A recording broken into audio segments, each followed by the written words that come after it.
ಎಲ್ಲರಿಗೂ ನಮಸ್ಕಾರ. ಇದು ನಮ್ಮ ಇಲಾಖೆಯನ್ನು ಹೆಚ್ಚು ಜನಸ್ನೇಹಿಯಾಗಿಸುವ ನಿಟ್ಟಿನಲ್ಲಿ ನಮ್ಮ ಪ್ರಯತ್ನ. ಕರ್ನಾಟಕ ಸರ್ಕಾರ ನೋಂದಣಿ ಮತ್ತು ಮುದ್ರಾಂಕ ಇಲಾಖೆಯ ಪ್ರಸ್ತುತಿ ಕಾವೇರಿ 2 ತಂತ್ರಾಂಶ ವ್ಯವಸ್ಥೆಯಲ್ಲಿ ಕೃಷಿ ಜಮೀನು ಸಂಬಂಧ 11E ನಕ್ಷೆಯ ಅನುಸಾರ ಕ್ರಯಪತ್ರದ ನೋಂದಣಿ ಮಾಡುವ ಸಂಬಂಧ ಡೇಟಾ ನಮೂದು ಮಾಡುವ ವಿಧಾನವನ್ನು ತಿಳಿಸುವ ವಿಡಿಯೋ ತುಣುಕಿಗೆ ನಿಮ್ಮೆಲ್ಲರಿಗೂ ಸುಸ್ವಾಗತ. ಹಾಗಿದ್ರೆ ಬನ್ನಿ ನೇರವಾಗಿ ತಂತ್ರಾಂಶದ ಒಳ ಹೋಗಿ ಈ ಅಂಶವನ್ನ ಅರ್ಥೈಸಿಕೊಳ್ಳೋಣ. ನೀವೀಗ ಬಳಕೆದಾರರ ಮುಖಪುಟವನ್ನ ಗಮನಿಸುತ್ತಿದ್ದೀರಿ. ಇಲ್ಲಿ ಸ್ಟಾರ್ಟ್ ನ್ಯೂ ಅಪ್ಲಿಕೇಶನ್ ಅಂತ ಇದೆ, ಅದನ್ನ ಕ್ಲಿಕ್ ಮಾಡ್ತಾ ಇದ್ದೀನಿ. ಡಾಕ್ಯುಮೆಂಟ್ ರಿಜಿಸ್ಟ್ರೇಷನ್ ಅನ್ನೋ ವಿಭಾಗವನ್ನ ಕ್ಲಿಕ್ ಮಾಡ್ತಾ ಇದ್ದೀನಿ. ಮಾಹಿತಿಯನ್ನ ಸಂಪೂರ್ಣವಾಗಿ ಓದಿ ಕಂಟಿನ್ಯೂ ಬಟನ್ ಅನ್ನ ಕ್ಲಿಕ್ ಮಾಡ್ತಾ ಇದ್ದೀನಿ. ಆನಂತರ ನೇಚರ್ ಆಫ್ ಡಾಕ್ಯುಮೆಂಟ್ ಅನ್ನ ಆಯ್ಕೆ ಮಾಡ್ಕೊಳ್ತಾ ಇದ್ದೀನಿ. ಅದಕ್ಕೆ ಸಂಬಂಧಪಟ್ಟ ಆರ್ಟಿಕಲ್ ಅನ್ನ ಆಯ್ಕೆ ಮಾಡ್ಕೊಂಡಿದ್ದೀನಿ. ಆನಂತರ ಸಬ್ ಆರ್ಟಿಕಲ್ ಅನ್ನ ಆಯ್ಕೆ ಮಾಡ್ಕೊಂಡಿದ್ದೀನಿ. ಕಂಟಿನ್ಯೂ ಬಟನ್ ಅನ್ನ ಕ್ಲಿಕ್ ಮಾಡ್ತಾ ಇದ್ದೀನಿ.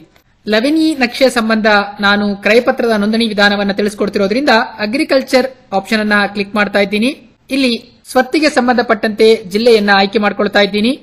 ತಾಲೂಕು, ಹೋಬಳಿ ಮತ್ತು ಗ್ರಾಮವನ್ನ ಆಯ್ಕೆ ಮಾಡ್ಕೊಳ್ಬೇಕು. ಆನಂತರ ಗ್ರಾಮದ ರಸ್ತೆಯನ್ನ ಆಯ್ಕೆ ಮಾಡ್ಕೊಳ್ಬೇಕು. ಸರ್ವೆ ನಂಬರ್ ಅನ್ನ ನಮೂದು ಮಾಡಿ ಹಿಸ್ಸಾ ನಂಬರ್ ಅನ್ನ ಆಯ್ಕೆ ಮಾಡ್ಕೊಳ್ಬೇಕು. ಈಗ ನೋಡಿ, ನೀವು ಭೂಮಿ ತಂತ್ರಾಂಶದಿಂದ ಬಂದಂತ ರಿಸಲ್ಟ್ ಅನ್ನ ಗಮನಿಸ್ತಾ ಇದ್ದೀರಿ. ಇಲ್ಲಿ ಸೆಲೆಕ್ಟ್ ಅಂತ ಆಪ್ಷನ್ ಇದೆ, ಇದನ್ನ ಸೆಲೆಕ್ಟ್ ಮಾಡ್ಕೊಳ್ಬೇಕು. ನಂತರ ಪೂರ್ಣ ವಿಸ್ತೀರ್ಣವನ್ನ ನೋಂದಣಿ ಮಾಡ್ತಾ ಇದ್ರೆ ಸೆಲೆಕ್ಟ್ ಪ್ರಾಪರ್ಟಿ ಅಂಡ್ ಕಂಟಿನ್ಯೂ ಅಂತ ಹೇಳಿ ಕ್ಲಿಕ್ ಮಾಡ್ತಾ ಇದ್ವಿ. ಈಗ 11E ನಕ್ಷೆಯ ಅನುಸಾರ ನಾವು ಡೇಟಾ ನಮೂದನ್ನ ಮಾಡ್ತಿರೋದ್ರಿಂದ 8/2 ಎನ್ನುವ ಸರ್ವೆ ನಂಬರ್ ನಲ್ಲಿ 6 ಎಕರೆ 2 ಗುಂಟೆ ಜಮೀನಿದೆ. ಇದರಲ್ಲಿ ಪಾರ್ಟ್ ಎಕ್ಸ್ಟೆಂಟಿನ ಸಂಬಂಧ ಪರಬಾರೆ ನಡೀತಾ ಇರೋದ್ರಿಂದ ನಾನಿಲ್ಲಿ ಪಾರ್ಟ್ ಎಕ್ಸ್ಟೆಂಟ್ ಅನ್ನ ಆಯ್ಕೆ ಮಾಡ್ಕೊಳ್ತಾ ಇದ್ದೀನಿ. ಆಯ್ಕೆ ಮಾಡಿಕೊಂಡ ನಂತರ ನಿಮಗೆ 11E ಸ್ಕೆಚ್ ನಂಬರ್ ಅನ್ನ ನಮೂದು ಮಾಡ್ಲಿಕ್ಕೆ ಹೇಳ್ತಾ ಇದೆ. ಈ 11E ಸ್ಕೆಚ್ ಅನ್ನ ನೀವು ನೋಂದಣಿ ಪೂರ್ವದಲ್ಲೇನೆ ಮೋಜಿನಿ ಇಲಾಖೆಗೆ ಅರ್ಜಿ ಸಲ್ಲಿಸಿ ಮೋಜಿನಿ ಇಲಾಖೆಯಿಂದ ನೀವು 11E ಸ್ಕೆಚ್ ಅನ್ನ ಪಡೆದುಕೊಂಡಿರ್ತೀರಿ. 11E ಸ್ಕೆಚ್ ಯಾವ ಮಾದರಿಯಲ್ಲಿ ಇರುತ್ತೆ ಅನ್ನೋದನ್ನ ನಿಮಗೆ ತೋರಿಸ್ಕೊಡ್ತಾ ಇದ್ದೀನಿ. ನೀವು ಪರದೆಯಲ್ಲಿ ಗಮನಿಸ್ತಿದ್ದೀರಿ, ಇದು 11E ನಕ್ಷೆಯ ಪ್ರತಿ. ಇದರಲ್ಲಿ ಜಿಲ್ಲೆ, ತಾಲೂಕು, ಹೋಬಳಿ, ಗ್ರಾಮ ಮತ್ತು ವಹಿವಾಟಿನ ವಿಧ ಯಾವುದು ಅಂತ ಇರುತ್ತೆ. ಅದರ ಜೊತೆಗೆ 11E ಸ್ಕೆಚ್ ನಂಬರ್, ಬಹಳ ಮುಖ್ಯವಾಗಿರತಕ್ಕಂತಹದ್ದು ನಕ್ಷೆಯ ಸಂಖ್ಯೆ, ಇದು ಕೂಡ ಇಲ್ಲಿ ನಮೂದಾಗಿರುತ್ತೆ. ಈ ಭಾಗದಲ್ಲಿ ನಮೂದಾಗಿರುವಂತಹ ನಕ್ಷೆಯ ಸಂಖ್ಯೆಯನ್ನ ನಾವು ತಂತ್ರಾಂಶದಲ್ಲಿ ನಮೂದು ಮಾಡಬೇಕಾಗತ್ತೆ. ಬನ್ನಿ ತಂತ್ರಾಂಶದಲ್ಲಿ ಈ ಸಂಖ್ಯೆಯನ್ನ ನಮೂದು ಮಾಡೋಣ. ಈಗ ಸಂಖ್ಯೆಯನ್ನ ನಮೂದು ಮಾಡಿದ್ದೀನಿ. ನಮೂದು ಮಾಡಿ ಸರ್ಚ್ ಆಪ್ಷನ್ ಅನ್ನ ಕ್ಲಿಕ್ ಮಾಡ್ತಾ ಇದ್ದೀನಿ. ನೋಡಿ, ಈಗ ನೀವು ಕೆಳಭಾಗದಲ್ಲಿ ಗಮನಿಸ್ತಿದ್ದೀರಿ, ಮೋಜಿನಿ ತಂತ್ರಾಂಶದಿಂದ ಮಾಹಿತಿ ಬಂದಿದೆ. ನಾನಿಲ್ಲಿ ಸೆಲೆಕ್ಟ್ ಬಟನ್ ಅನ್ನ ಆಯ್ಕೆ ಮಾಡ್ಕೊಳ್ತಾ ಇದ್ದೀನಿ. ಇಲ್ಲಿ ಸರ್ವೆ ನಂಬರ್ಗಳು ಬಂದಿದೆ ಮತ್ತು ಸ್ಕೆಚ್ ನಂಬರ್ ಬಂದಿದೆ. ಸ್ಕೆಚ್ ಅಪ್ರೂವ್ ಆಗಿರುವ ದಿನಾಂಕ ಮತ್ತು ಸ್ಕೆಚ್ ಎಕ್ಸ್ಪೈರಿ ಆಗೋ ದಿನಾಂಕ ಕೂಡ ಇಲ್ಲಿ ನಮೂದಾಗಿದೆ. ಆನಂತರ ಮಾರಾಟಗಾರರ ಮತ್ತು ಖರೀದಿದಾರರ ಹೆಸರುಗಳು ಕಾಣಿಸ್ತಾ ಇದೆ. ಈಗ ನಾನಿಲ್ಲಿ select property and continue button ಅನ್ನ ಕ್ಲಿಕ್ ಮಾಡ್ತಾ ಇದ್ದೀನಿ. ಈಗೊಂದು ನಿಮಗೆ ಸಂಕ್ಷಿಪ್ತವಾದ ಮಾಹಿತಿ ಸಿಕ್ಕಿದೆ, ಇದನ್ನ ಗಮನಿಸಿಕೊಂಡು save property and continue button ಅನ್ನ ಕ್ಲಿಕ್ ಮಾಡಬೇಕು.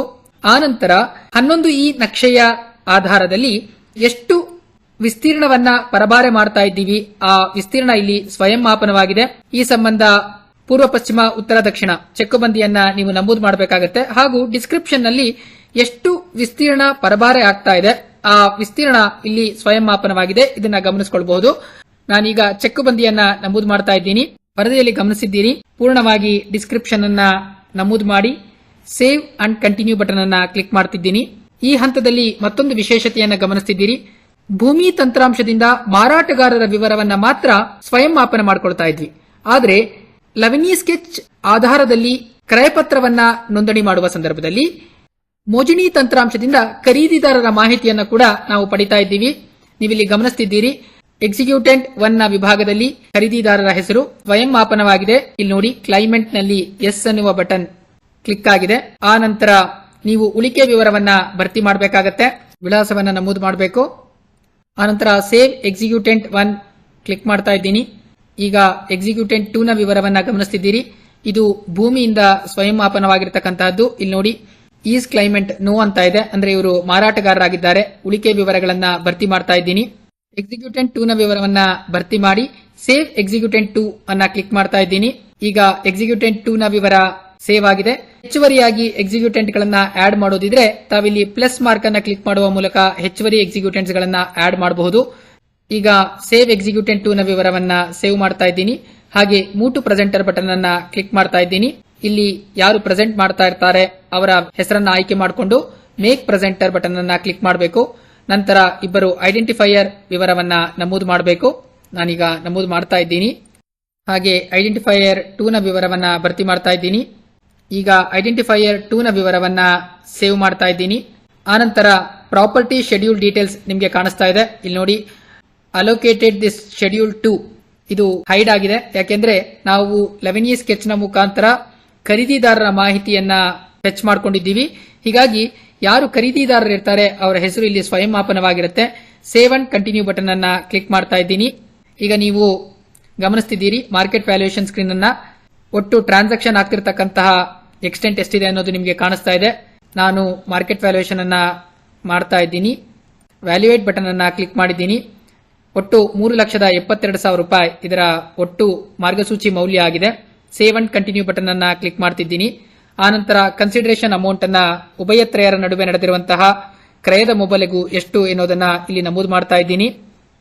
ನಾನು 3 ಲಕ್ಷ ರೂಪಾಯಿ ಅಂತ ಹೇಳಿ ನಮೂದು ಮಾಡ್ತಾ ಇದ್ದೀನಿ. ಆನಂತರ ಸೇವ್ ಅಂಡ್ ಕಂಟಿನ್ಯೂ ಬಟನ್ ಅನ್ನ ಕ್ಲಿಕ್ ಮಾಡ್ತಾ ಇದ್ದೀನಿ. ಈ ಕ್ರಯಪತ್ರವನ್ನ ಎಷ್ಟು ಪುಟಗಳಲ್ಲಿ ಸಿದ್ಧಪಡಿಸಲಾಗಿದೆ ಆ ಪುಟ ಸಂಖ್ಯೆಯನ್ನು ಇಲ್ಲಿ ನಮೂದು ಮಾಡ್ತಾ ಇದ್ದೀನಿ.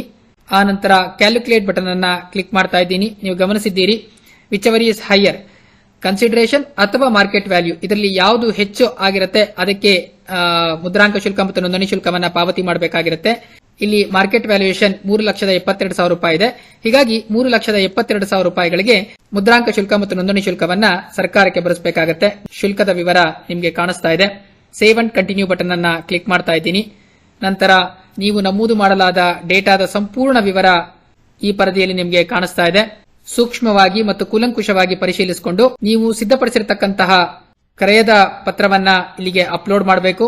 ಅಪ್ಲೋಡ್ ಮಾಡ್ತಾ ಇದ್ದೀನಿ. ಇದು 5 MB ಮೀರದಂತೆ ನೀವು ನೋಡ್ಕೊಳ್ಬೇಕಾಗತ್ತೆ. ಆನಂತರ ಈ ಸಂಬಂಧಪಟ್ಟಂತೆ ಅನೆಕ್ಷರ್ಸ್ ಗಳನ್ನ ಅಂದರೆ ಪಕ್ಷಗಾರರ ಗುರುತಿನ ಪುರಾವೆ ಮತ್ತು 11E ನಕ್ಷೆ, RTC ಇತ್ಯಾದಿ ಸ್ವತ್ತಿಗೆ ಸಂಬಂಧಪಟ್ಟ ದಾಖಲೆಗಳನ್ನ ಇಲ್ಲಿ 5 MB ಮೀರದಂತೆ ಸ್ಕ್ಯಾನ್ ಮಾಡಿ ಅಪ್ಲೋಡ್ ಮಾಡಬೇಕು. ಆನಂತರ ಎಕ್ಸಿಕ್ಯೂಷನ್ ಡೇಟ್ ಅನ್ನ ಆಯ್ಕೆ ಮಾಡಿಕೊಳ್ಬೇಕಾಗತ್ತೆ. ಹಾಗೂ ಉಪನೋಂದಣಾಧಿಕಾರಿ ಕಚೇರಿ ಇಲ್ಲಿ ಸ್ವಯಂ ಮಾಪನವಾಗಿರುತ್ತೆ. ನೀವು ಗಮನಿಸ್ತಾ ಇದ್ದೀರಿ. ಹಾಗೆ 2 IT ಆಕ್ಟ್ ನ ಕೆಳಗಡೆ ಡಿಕ್ಲರೇಷನ್ಸ್ ಇದೆ. ಇದನ್ನ ಓದಿ ಒಪ್ಪಿ ಅಗ್ರಿ ಅಂಡ್ ಸಬ್ಮಿಟ್ ಬಟನ್ ಅನ್ನ ಕ್ಲಿಕ್ ಮಾಡಬೇಕು.